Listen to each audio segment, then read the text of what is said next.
성전입니다. 그렇죠?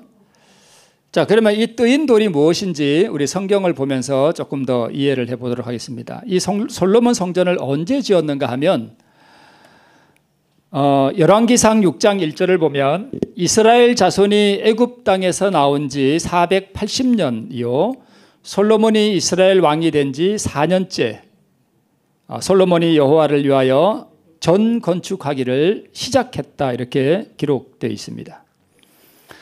자, 이스라엘 백성이 애굽 땅에서 나온 지가 480년째고 솔로몬 왕 제4년째는 몇 년인가 하면 기원전 966년이에요. 그러니까 예수님께서 탄생하시기 966년 전에 뭘 짓기 시작했다고요? 솔로몬 성전을 짓기 시작했다는 것입니다. 그러므로 출애굽은 몇 년에 출애굽했는가 하면 기원전 BC 1445년에 출애굽하는 사건이 있었습니다.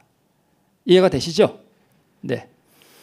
그러니까 출애굽한 지 480년이 지난 다음에 솔로몬 성전을 건축하기 시작했다, 이렇게 이해를 하시면 됩니다. 그래서 열왕기상 5장에 보면 이에 솔로몬 왕이 온 이스라엘에서 역군을 불러일으키니 역군의 수가 3만이라 또 솔로몬에게 담꾼이 7만이니요 산에서 돌을 뭐 하는 자가요?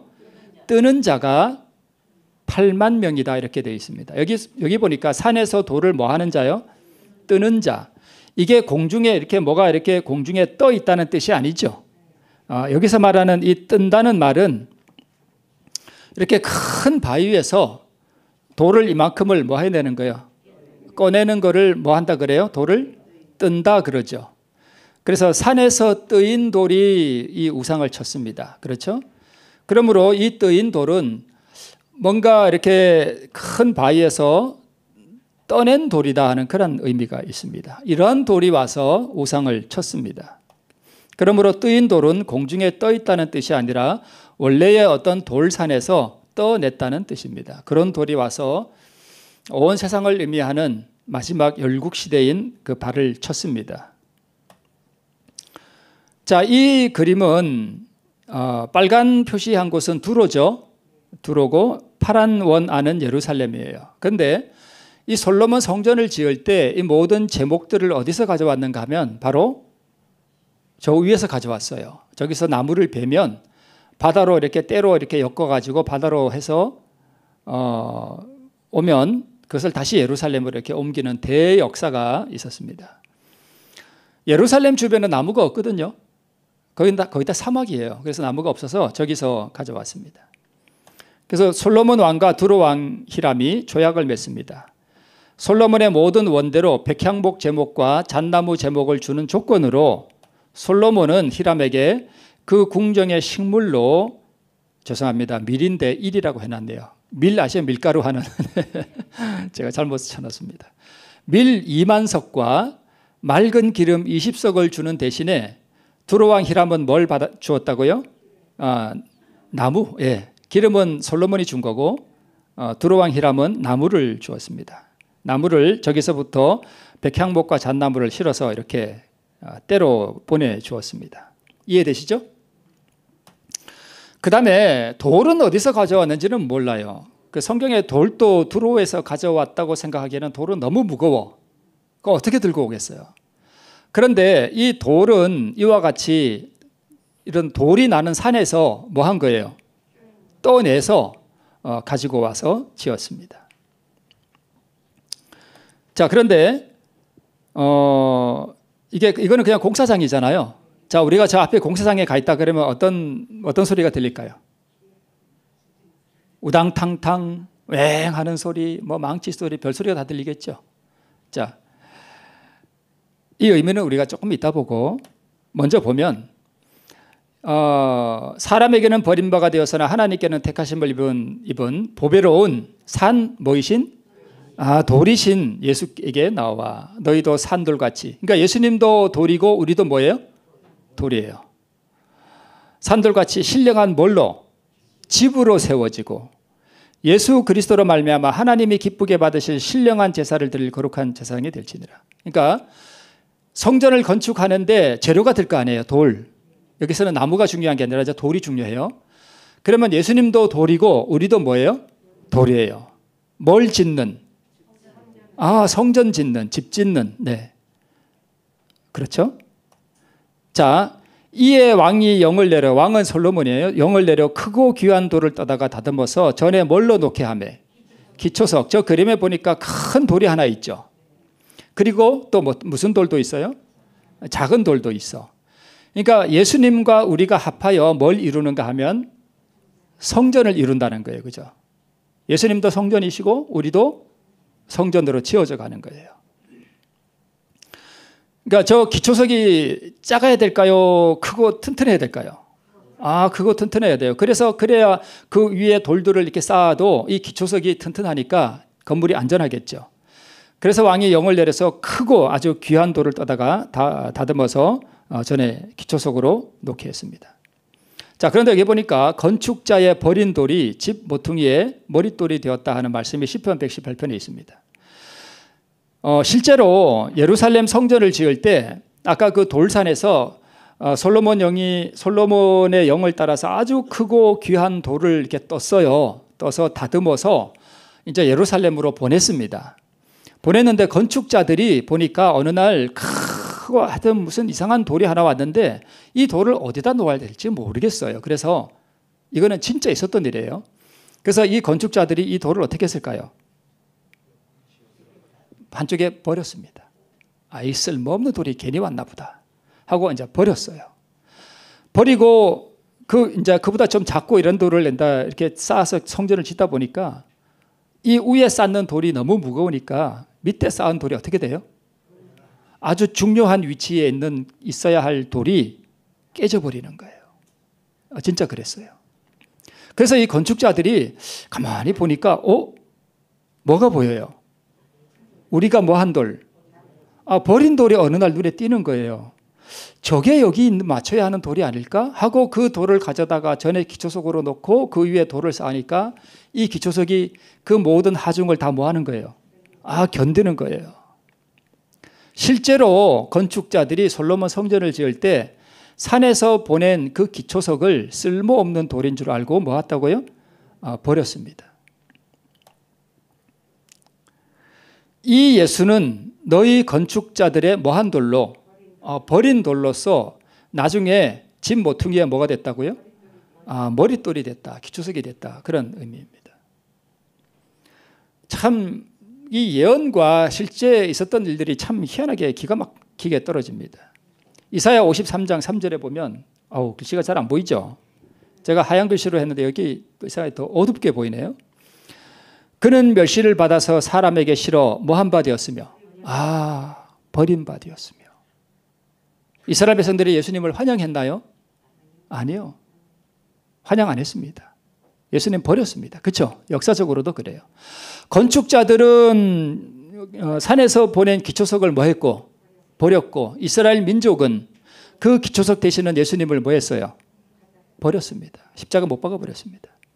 버린 바 되었으며 간고를 많이 겪었으며 질고를 아는 자라 마치 사람들에게 얼굴을 가리우고 보지 않음을 받는 자 같아서 멸시를 당하였고 우리도 그를 뭐하게 여기지 아니하였다? 귀히 여기지 아니하였다. 여러분, 이스라엘 백성들만 그런 것이 아니라 오늘 우리도 예수님을 뭐 할 수 있는가 하면 버릴 수 있습니다. 왜 그들이 예수님을 버렸는가 하면 고운 모양도 없고 풍채도 없은즉 우리의 보기에 흠모할 만한 아름다운 것이 없었기 때문에 버렸습니다. 우리는 예수님 안 버리나요? 한번 보세요.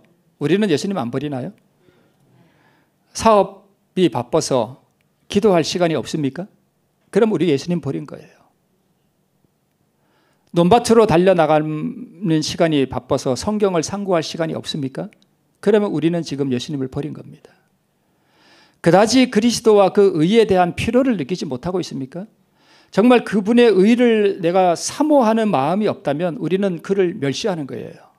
그를 귀히 여기지 않는 것입니다. 교회는 다니는데 그리스도와 그 의가 내 심령 속에 너무나 소중하고 너무나 필요하다는 것을 절감하지 못한다면 우리도 예수님을 뭐 하는 건가 하면 귀히 여기지 아니하고 멸시하는 거예요. 그렇지 않겠습니까? 네, 그래요. 나의 모든 생각과 관심이 어디에 있는가? 논밭에 있는가? 아니면 내 사업처에 있는가? 아니면 공부하는 데 있는가? 만약 그렇다면 우리도 그를 귀히 여기지 아니하고 우리도 우리 삶의 무게를 얹어 놓을 수 있는 그 기초돌을 뭐 하는 거예요? 버리는 거예요. 우리 삶을 한번 이렇게 되돌아보셨으면 좋겠습니다. 이것이 첫 번째 오늘 제가 드리고 싶은 말씀이고요. 과연 우리는 우리 삶 속에서 예수 그리스도를 멸시하고 있지 않는가? 우리는 우리의 삶의 기초석, 우리 신앙의 기초석 되시는 그분을 귀히 여기지 아니하고 있는가? 그분을 버리고 있는가? 나는 그분을 얼마나 찾고 있는가? 그분의 의가 나에게 얼마나 소중한가? 한번 되돌아보셨으면 좋겠습니다. 두 번째는 이것입니다. 오늘 본문의 말씀에 보면 열왕기상 6장 17절에 보면 이 성전을 지을 때에 여기에 필요한 들어가는 모든 돌들을 아무렇게나 갖고 와서 예루살렘 성전을 짓는 그 성전 짓는 곳에서 두드리고 깨고 깎고 다듬고 이렇게 하지 않았다는 것입니다. 여기 이렇게 기록하고 있습니다. 이전은 건축할 때에 돌을 뜨는 곳에서 뭐 하고요? 치석이 뭡니까? 길이를 재가지고 요거 30전, 요 세로는 600 이렇게 해서 다 재가지고 요거는 어디에 성전 어느 모퉁이 몇 번째 돌 몇 번째 위에 몇 번째 칸에 들어갈 돌 이래가지고 그걸 다 재가지고 산에서 돌을 뜨는 곳에서 길이, 폭, 넓이 다 재가지고 다 따듬었다는 겁니다. 따듬어 가지고 요거는 성전 몇 구탱이 몇 번째 돌 몇 번째 높이에 들어갈 돌 이래가지고 다 만들어가지고 보냈습니다. 그러면 건축자들이 요거는 어디 들어갈 돌이구나 하고 거기다 갖다 맞추는 거예요. 이렇게 성전을 지었다는 것입니다. 그래서 돌을 뜨는 곳에서 치석하고 가져다가 건축하였으므로 건축하는 동안에 전 속에서는 방망이 소리나 도끼 소리나 모든 철 연장 소리가 들리지 않았다는 것입니다. 그래서 실제 솔로몬 성전을 지을 때 그 성전 안에서는 아무 소리도 들리지 않았습니다. 왜요? 이미 다 돌을 뜨는 산에서 이미 다 뭐 했기 때문에요? 잘라졌기 때문에 그렇다는 것입니다. 이게 무슨 의미가 있을까요? 대단히 중요한 영적인 의미가 있습니다. 죽음은 육체를 분해시키지만 품성은 변화시키지 않는다. 그리스도의 재림은 우리의 품성을 변화시키지 않는다. 그것은 오로지 품성을 영원히 변화되지 못하도록 고정시킬 뿐이다. 그러니까 예수님 오실 때는 우리가 품성이 변화된다고요? 안 된다고요? 안 된다는 거예요. 그리스도의 품성이 그분의 백성들 속에 완전하게 재현될 때에 그분은 누구 것을요? 누구 거래요? 내 거요? 아니래요. 그러면 여러분 우리가 소유해야 할 품성은 내 것을 갈고 따듬는 거예요? 아니면 하나님 거예요? 하나님 거예요. 그래서 제가 믿음으로 말미암는 의는 두 가지로 이루어진다 그랬죠. 하나는 하나님께 뭐 하는 거? 바치는 거. 하나는요? 그분께 받는 거. 그 받는 게 뭐예요? 그리스도의 의예요. 그 그리스도의 의가 곧 뭐예요? 품성이에요. 그게 생명이에요. 그걸 받는 것을 구원이라 그래요. 그것을 회심이라 그래요. 그렇죠? 그러면 내 속에 있는 품성은 내 거예요? 하나님 거예요?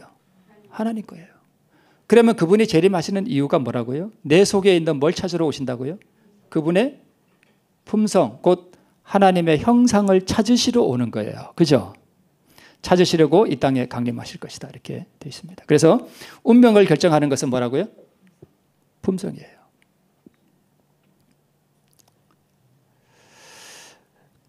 그리스도께서 당신의 계명을 지키는 자들을 위하여 준비하신 하늘집에 들어가기 위하여 품성을 형성할 수 있는 기회는 오직 이 세상에 사는 동안 뿐이다.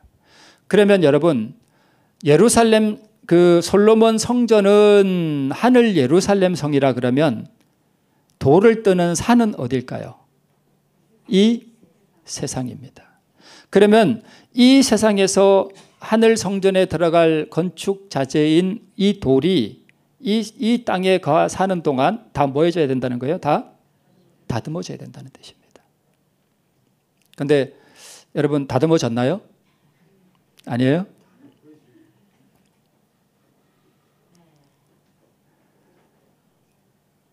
어떨 때는요, 저는 이제 저의 어떤 자아가 이렇게 굴복되는 거에 많이 생각을 하고 살아가거든요. 어느 날에는 참 신경 쓸 일도 많고, 하여튼 그런 날에 이렇게 그 하나님의 은혜에 이렇게 젖어 사는데 하루 종일 그럴 때가 있어요. 그런 날에는, 제가 요즘 참 잘 부르는 노래가 그거예요. 나 같은 죄인 살리신 주 은혜 놀라워.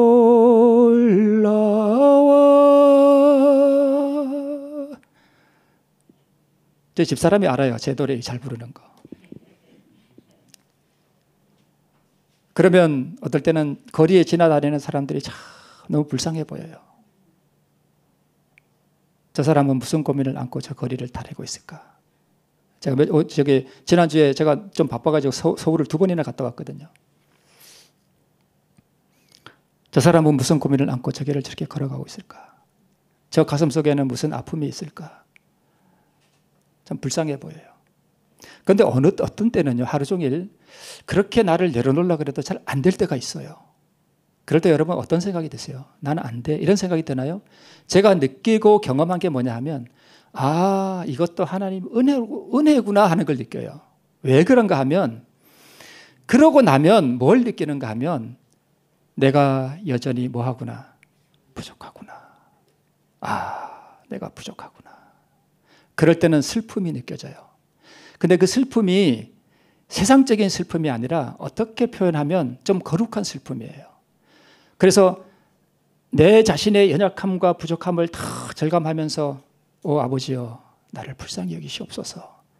이렇게 가슴이 먹먹해져요. 그래서 제가 느끼는 게 뭐냐 하면, 여러분 잘 안 될 때 낙심하지 마시기 바랍니다. 그것도 은혜예요. 그러고 나서 돌이켜보면 하나님을 더욱 의지하게 됩니다. 무슨 뜻인지 이해하시죠? 네. 실패하는 걸 실패하고 나서 염려하지 마세요, 여러분. 율법주의자는 실패하고 나면 냅다 쓰러져 버립니다. 난 안 돼. 그리고 냅다 쓰러져 버리는데, 믿음으로 말미암는 그 의의 경험이 뭔지를 아는 사람은요, 냅다 쓰러지지 않습니다. 오히려 자기의 연약함과 부족함을 깨닫고 더 눈물로 하나님 앞에 무릎 꿇게 돼요. 그게 달라요, 여러분. 그래서 나는 조금 이렇게 실패하고 나면 냅다 쓰러져가지고 며칠 동안 그냥 되는 대로 산다. 그 율법주의자예요. 잘 나를 살펴보세요. 자, 여러분, 지금 이 사람이 뭐 하고 있습니까? 돌을 뭐 하고 있어요? 다듬고 있어요. 나는 저 돌이고 저 석공은 누굴까요? 하나님이셔요. 그죠?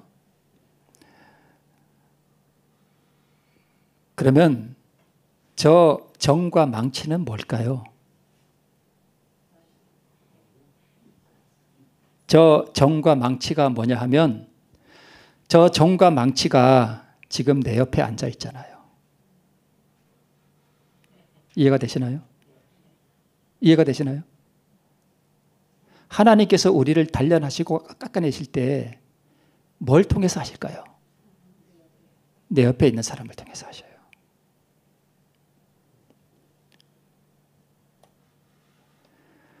제가 적당한 사진을 찾다가 적당한 게 없어서, 저기 달마상이죠.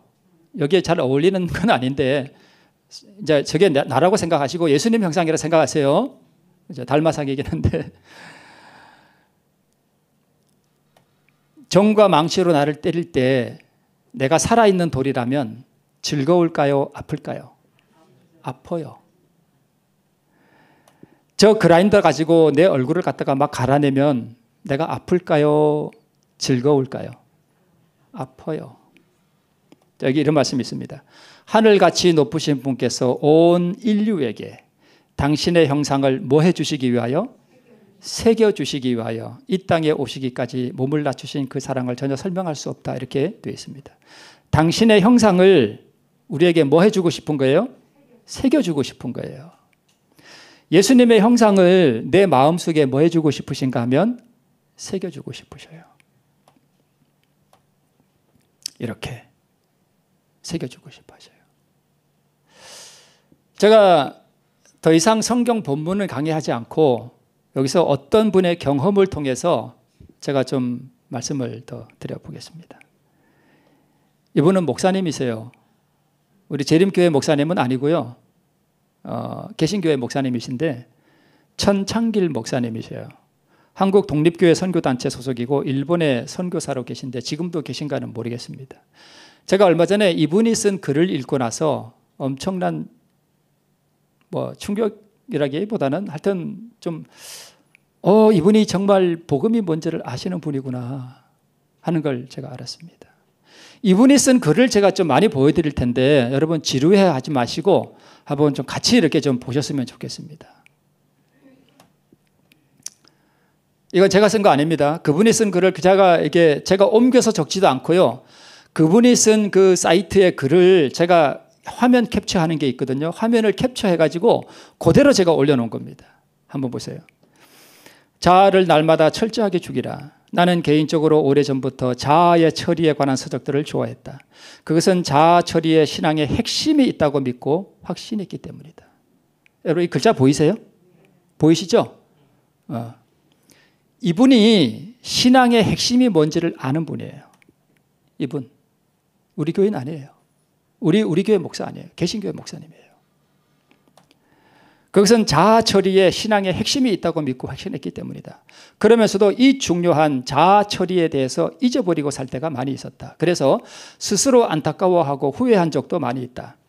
정말 다짐을 하고 또 다짐을 하면서 지켜나가야 하는 것이 자아 처리 문제라고 생각한다. 자아만 처리된다면 신앙생활은 순탄하지 않을까? 그렇다. 문제는 뭐다? 자아다. 문제는 자아다.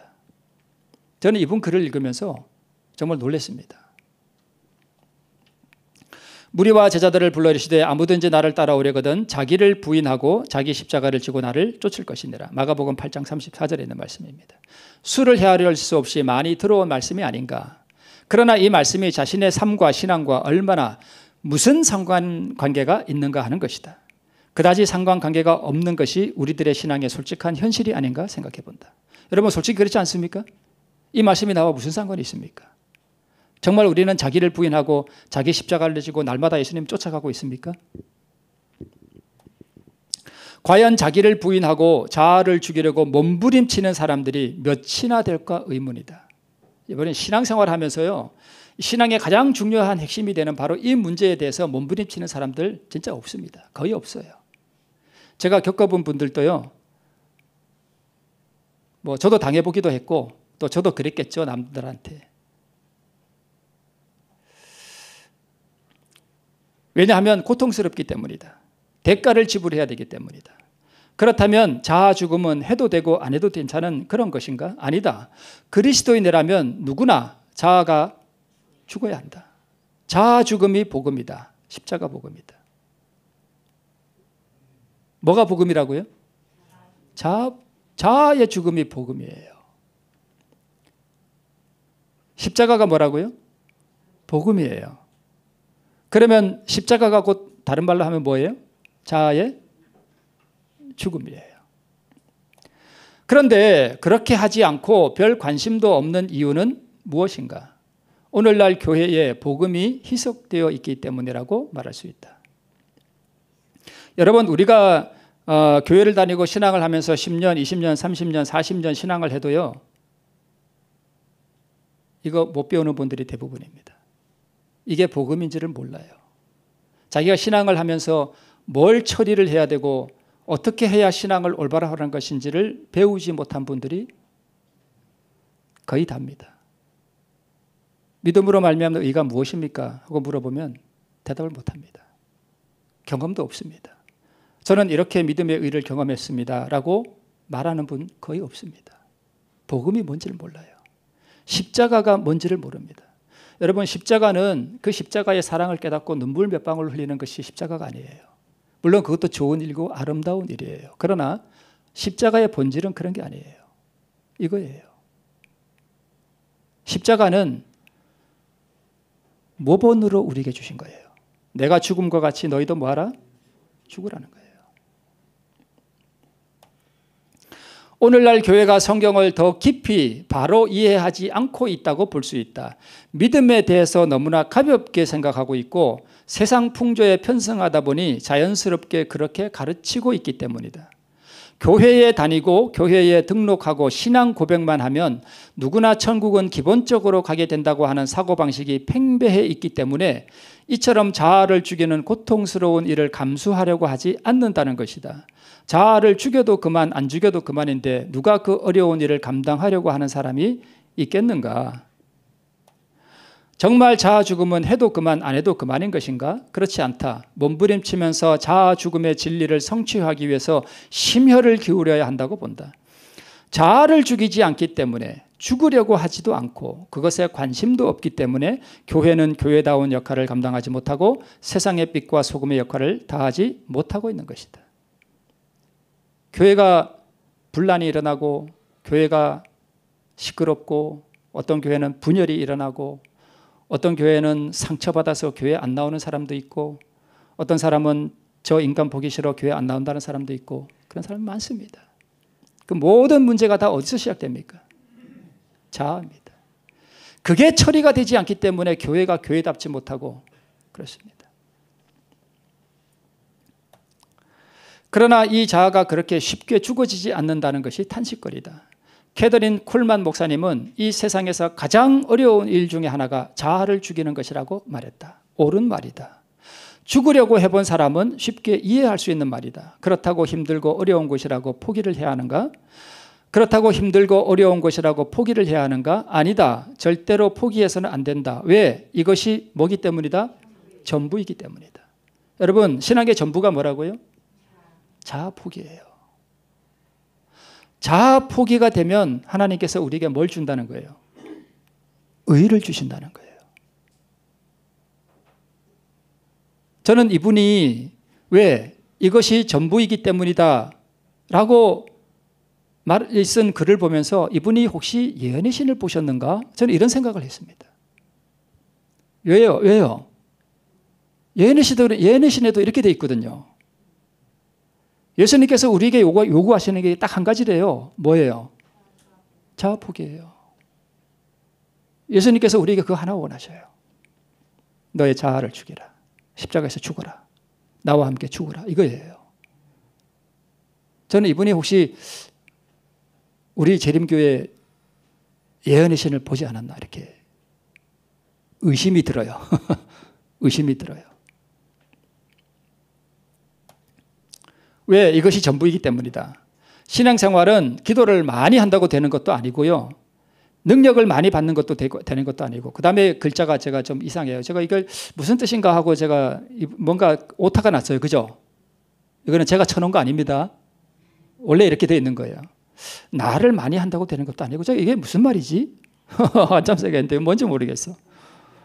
하여튼 뭘 많이 해서 되는 것도 아니래. 그리고 상담을 잘한다고 되는 것도 아니래. 결론은 뭐예요? 결론은 십자가래요. 결론은 내가 죽어야 되는 것이기에 말이다.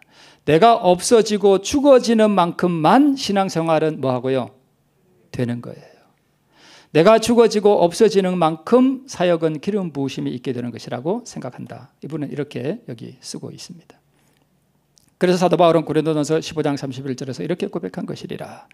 형제들아, 내가 그리스도 예수 우리 주 안에서 가진 바 너에게 대한 나의 자랑을 두고 단언하노니 나는 날마다 죽노라. 자아 죽으면 자랑할 만한 것이다. 죽는 것이 정말 좋다.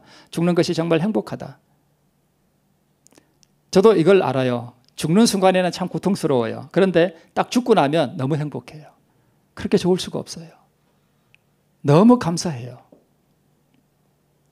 죽음의 맛을 본 사람은 그래서 더 뭐 하려고 하는 것이다? 죽으려고 하는 것이다.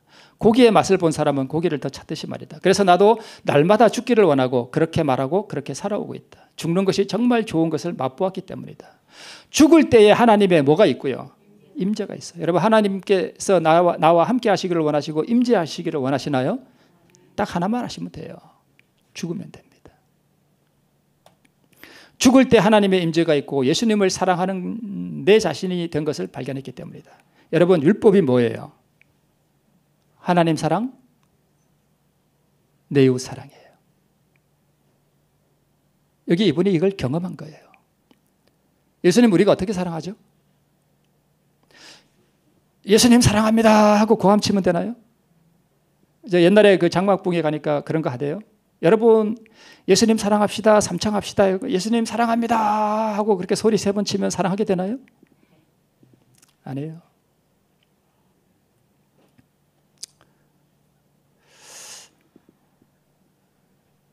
저도 참 많이 부족하지만 저는 이 말이 뭔지를 알아요. 내가 자아를 정말 아프지만 포기했을 때 그러고 나면 내 눈에 눈물이 흐르고 하나님을 사랑하게 되고 그렇습니다. 여러분 예수님 만나고 싶습니까? 예수님 정말 만나고 싶습니까? 죽으면 됩니다. 예수님을 느끼려면 죽으면 됩니다. 예수님을 보려면 죽으면 됩니다. 예수님을 진정으로 사랑하는 신랑을 향한 신부의 사랑을 느끼고 싶은가? 그렇다면 길은 몇 가지라고요? 단 하나예요. 자아의 죽음이에요. 내가 죽으면 죽을수록 예수님으로 채워지는 것이 신앙생활이에요. 내가 없어지고 죽어지면 예수님으로 가득 채워지고 자연스럽게 부흥되는 것이 바로 그것입니다. 그러나 결코 죽는 것이 쉽다는 말이 아니다. 사도 바울도 날마다 죽어야 한다고 했는데 죽는다는 것이 한 번 죽고 끝나는 것이 아니라 날마다 주님 나라에 들어가기 전까지 이 세상에 살아가는 동안 날마다 포기하지 않고 선택해야 하는 것이 죽음이라는 것이다. 저는요 아침에 일어나면 기도를 하는데 저는 기도 오래 하지 않습니다. 이것도 주시고 저것도 주시고 뭐 해주시고 뭐 1시간 2시간 이렇게 기도 안 해요. 한 10분 15분 저의 기도의 중심은 딱 하나입니다.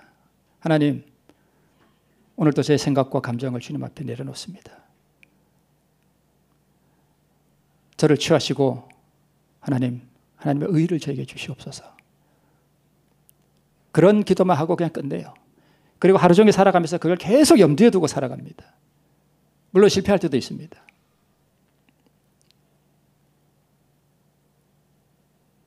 어떻게 우리가 날마다 매 순간마다 기도하며 살아갈 수 있습니까? 그걸 계속 염두에 두고 살아가는 거예요.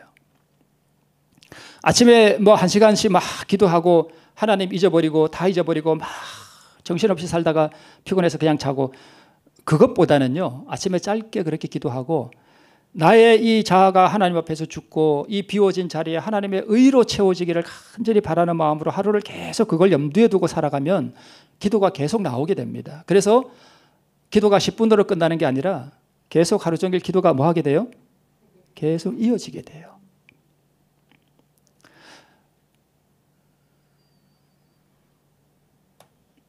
나를 죽여달라고 기도하라. 나는 죽었다고 날마다 선포하라. 실패하면 다시 일어나서 나는 죽었다고 고백하라. 이것이 좁은 길, 십자가의 길, 생명의 길이다. 이게 다 예언의 신에 있는 말씀 아닌가요? 그죠? 갈보리 언덕의 저자 로이 해션 목사님은 이렇게 말했다. 우리가 좁은 문을 지날 때 단 한 번만 나를 부인하고 부서지면 된다고 생각해서는 안 되는 것입니다. 계속해서 자기를 부서뜨린 후에도 계속해서 변함없는 선택을 해야 하는 것입니다. 어떤 사람이 우리를 멸시하고 상처를 주면 우리는 즉시 그 멸시가 우리를 보다 더 낮고 겸손하게 하기 위한 은혜의 방편으로서 받아들이든가 아니면 이에 반항함으로써 필연적으로 생겨나는 모든 마음의 동료를 뻣뻣한 목으로 받아들이든가 둘 중에 하나를 뭐 해야 된다? 선택해야만 하는 것입니다. 남한 장군이 해서 그냥 갈 것인가 굴복시키고 이 당에 들어갈 것인가 이게 그 얘기예요. 그죠? 선택해야 되는 거예요. 우리는 붕괴가 일어날 때 그죠? 이걸 어떻게 처리할지는 우리 둘 중에 하나를 선택하는 것입니다. 복수하고 싶은 생각, 미워하는 생각, 높아지고자 하는 생각, 두고 보자는 생각, 내가 참지 않겠다고 하는 생각, 한마디 꼭 해주자는 생각, 내 주장을 고집스럽게 관철시키려고 했던 생각들을 죽여야 한다. 육에 속한 이런 생각과 감정을 부인하고 십자가에 못 박아야 한다. 여기 뭐가 나와요? 생각과 감정이 나오네요. 이분은 예언의 신을 보셨음이 틀림없는 것 같습니다. 이분이 이런 경험을 했어요. 일본에 선교사로 가서 사역을 하는데 자기보다 나이가 어린 사람이 자기보다 상급자였대요.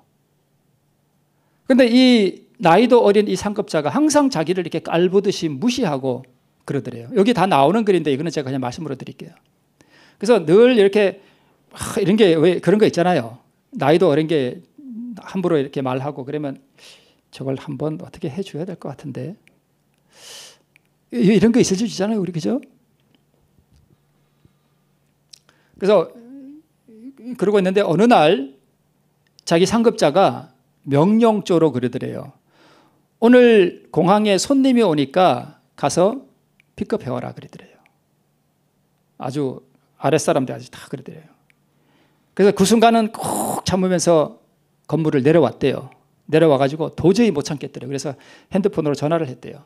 해가지고 그의 마음에 정말 깊은 상처가 될 만한 말을 한마디 팍 쏴주고 전화를 끊었대요. 그러니까 그 순간 속이 후련하더래요. 속이 후련했는데 1차 돌아서고 나니까 즐거울까요? 괴로울까요? 괴로움이 왔습니다. 죽으면 행복하고 평안한데 안 죽으면 불행해집니다. 참 고통스럽더래요. 그 사람과 계속 일할 수 있었을까요? 못했습니다. 그 글에 보면 나중에 가서 내가 잘못했다고 말은 했는데 그 상처는 어떨까요? 그대로 남아있는 거예요. 결국 그 사람과 헤어졌습니다. 그 사역을 같이 못했습니다. 이분이 계속 이렇게 씁니다. 나는 지금도 그 시절을 생각하면서 가끔 아쉬워한다. 그때 조금만 나를 죽였으면 얼마나 좋았을까. 그때야말로 내가 주님과 더 깊은 관계로 들어갈 수 있는 절호의 뭐였기 때문에? 찬스였기 때문이다. 여러분, 누가 나를 건드려서 내가 정말 이거 도저히 참을 수가 없어. 저 인간을 내가 정말 오늘은 내가 한번 뭘 해줘야 될 것 같아. 그럴 때가 여러분, 내가 하나님과 더 깊은 교제와 임재 속에 들어갈 수 있는 절호의 뭐래요? 찬스래요. 그러면 그렇게 내가 억울한 일을 당하고 정말 내가 무너지는 어떤 그런 경험을 할 때는 그게 불행한 일이에요? 그러면 감사한 일이에요? 불행한 일이에요?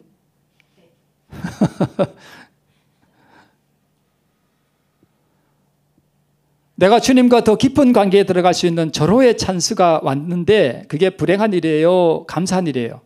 감사한 일이죠. 누군가가 오늘 나를 무시하고 내가 내 가슴에 팍 상처를 주는 칼로 찌르는 듯한 말을 할 때 그때 내가 뭐 해야 되냐 하면 하나님 참 감사합니다.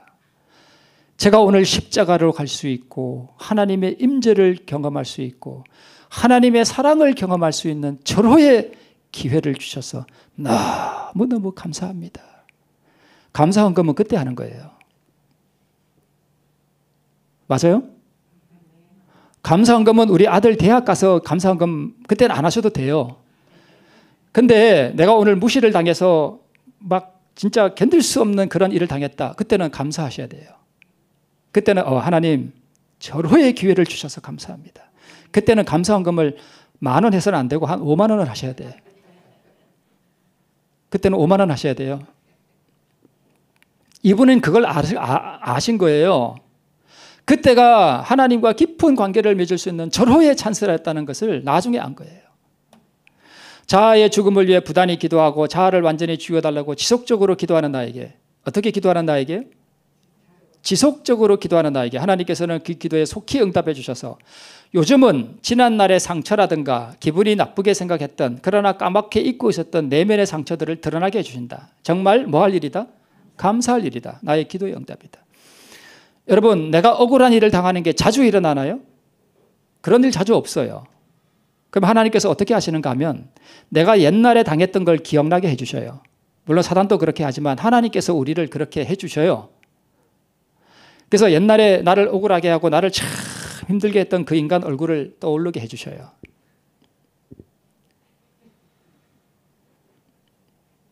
그래서 까맣게 잊고 있었던 내 마음에 아픈 상처가 있죠.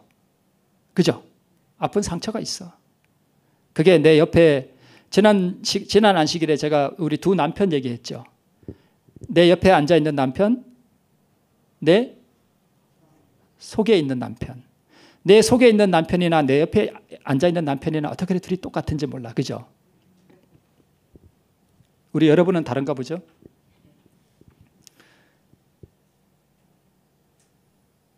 우리가 그런 남편이나 혹은 아내나 우리가 그렇게 상처를 많이 받았잖아요. 그죠? 많이 받고 많이 주기도 하잖아요. 그렇게 까맣게 잊고 있던 내면의 상처들을 뭐하게 해주시는가 하면 드러나게 해주셔요.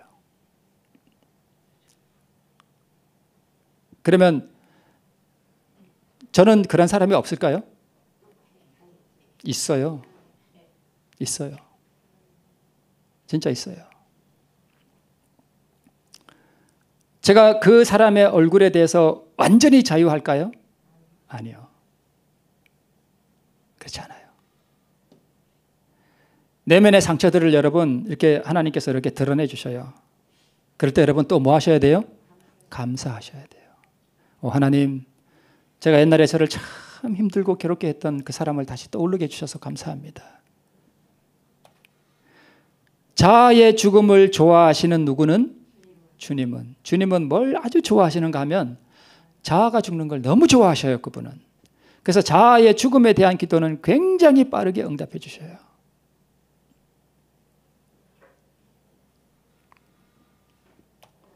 한번 경험해 보시기 바란다. 솔직한 심령으로 나는 요즘 굴욕이나 무시를 뭐 한대요? 사모한대요. 누가 좀 나를 무시 안 해주나? 누가 좀 나를 좀 굴욕감을 줬으면 좋겠는데? 그리고 이걸 사모한다는 거예요. 왜요?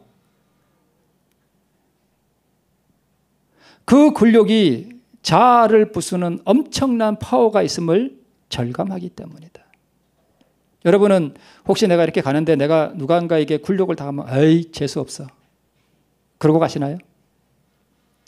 여러분 이제부터는 그런 굴욕 당하고 남이 나를 무시하고 이런 거를 이제부터는 뭐 하셔야 돼요? 사모하셔야 돼요. 오늘 좀 그런 일이 일어났으면 좋겠는데 누가 오늘 갑자기 나와서 좀 뺨을 안 때려주나? 그러기를 뭐 하셔야 된다고요? 사실 뭐 그러기를 바라서는 안 되지만 이분은 뭐 한대요? 그걸 사모한대요. 사모. 이게 뭔 줄 알기 때문에요. 자기가 거기서 하나님을 선택하고 자아가 굴복되면 자기 안에 하나님이 임재하시고 하나님의 사랑을 경험하게 되고 자기 심령에 한없는 평화가 임하고 하늘의 영광을 경험하는 그 놀라운 복이 자기에게 임하는 것을 이분이 뭐 하기 때문에 알기 때문에 누가 좀 나를 굴욕해 주기를 바라는 거예요. 좀 나를 무시해 주기를 바라는 거예요. 이분은 신앙이 뭔지를 진짜 아시는 분이에요. 우리가 이걸 배우려고 신앙하는 거예요. 그런데 우리는 교회 안에서 좀 직원에서 누가 좀 나쁜 말 하면 그러고 같이 성내고 그러잖아요.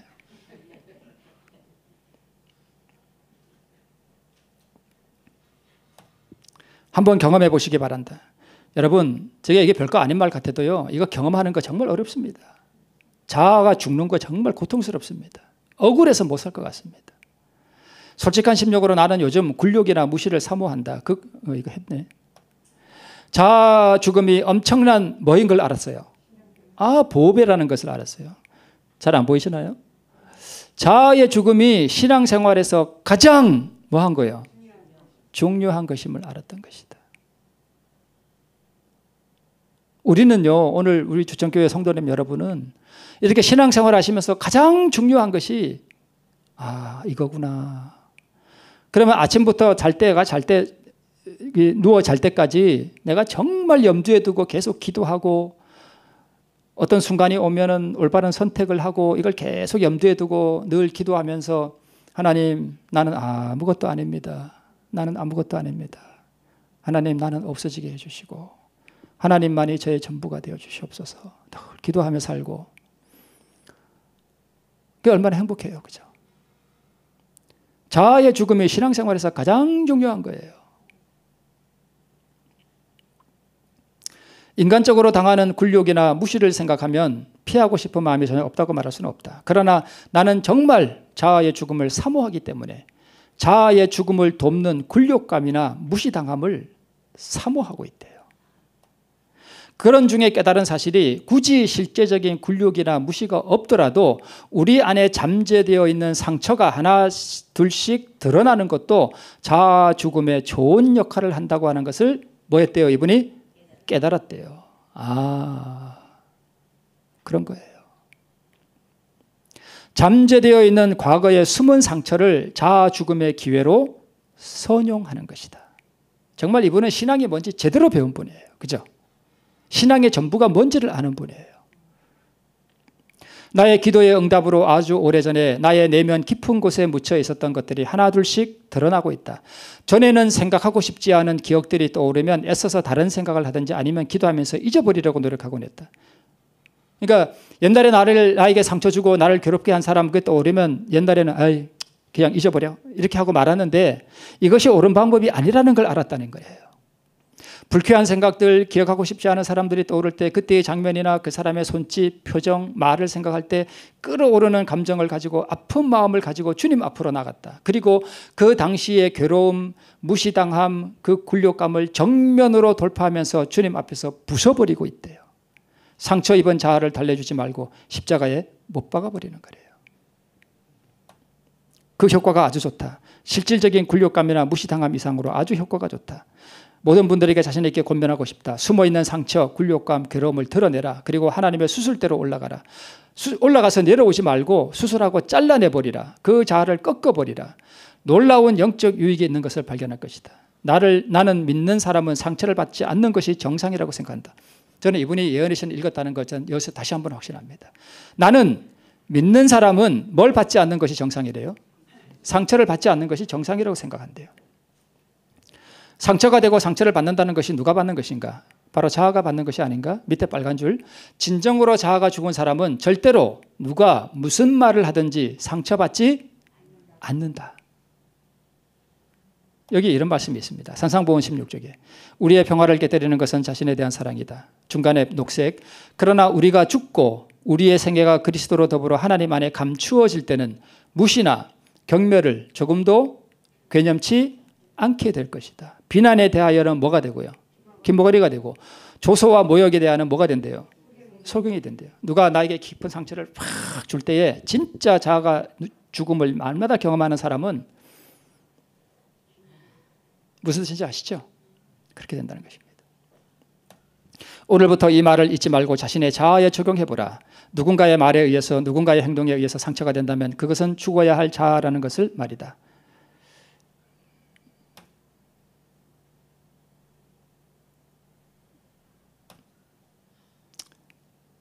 제가 지금까지 말씀을 드렸던 것을 하나로 딱 표현하는 그림이죠. 아까 보셨던 거죠. 하나님의 형상을 만들기 위해서 하나님께서는 저 그라인더, 내 남편의 그라인더, 내 아내의 그라인더, 내 자녀 그라인더, 내 이웃의 교인 그라인더, 내 직장의 그라인더, 이런 그라인더를 이용해서 나를 뭐 하시는 거예요? 깎아내시는 거예요. 다른 말로 하면 저 그라인더가 투에서 뭐예요? 망토. 맞죠? 망토 맞죠? 망토예요. 저 그라인더. 내 옆에 있는 사람. 때에 철과 진흙과 녹과 은과 금이 다 부서져 여름 타장의 마당에 겨같이 되어 바람에 불려 간 곳이 없었고 아까 그 다니엘 2장에 나오는 그거죠. 근데 마태복음 21장 44절에 이렇게 기록되어 있습니다. 이 돌, 저 그 우상을 친 그 돌 위에 떨어지는 자는 뭐 해지겠고 깨어지겠고 이게 다 이게 다 치석된다는 거 아니에요? 그죠? 이 돌이 사람 위에 떨어지면 저를 가루로 만들어 흩으리라 하시니 예수님께서 오시기 전에 그 돌이 내 위에 떨어지기 전에 내가 다 뭐 해야 된다는 거예요? 모난 것이 다 갈아버려야 된다는 거예요. 성 보타벤투라는 이렇게 말했다. 굴욕적인 상황에서 자신을 의지적으로 겸손히 낮추는 사람은 다른 사람이 4년 걸리는 겸손의 과정을 4개월 만에 도달할 수 있다고 말했다. 생활 속에서 창피를 당하고 굴욕을 당하는 일이 있을 때 그 기회를 놓치지 말라. 그것은 당신이 그토록 사모하던 은혜와 축복 그리고 하나님의 임재를 경험할 수 있는 시간이기 때문이다. 십자가의 진정한 의미와 축복을 경험할 수 있는 시간이기에 말이다. 이분은 십자가가 뭘 의미하는지를 진짜 아시는 분이에요. 십자가는요, 물론 우리가 감동받고 눈물 흐르는 것도 참 아름다운 일이지만 십자가는 내가 경험하는 거예요. 내가 죽는 거예요. 독일 다름슈타트의 마리아 수녀회에 바실리오 슐링크라는 여사는 그의 저서 고난 속의 보아에서 이렇게 말했다. 굴욕은 교만을 부수는 뭐다? 쇠망치다. 하나님께서는 다른 사람이 나한테 주는 이 굴욕을 통해서 내 뭘 부수는 거예요?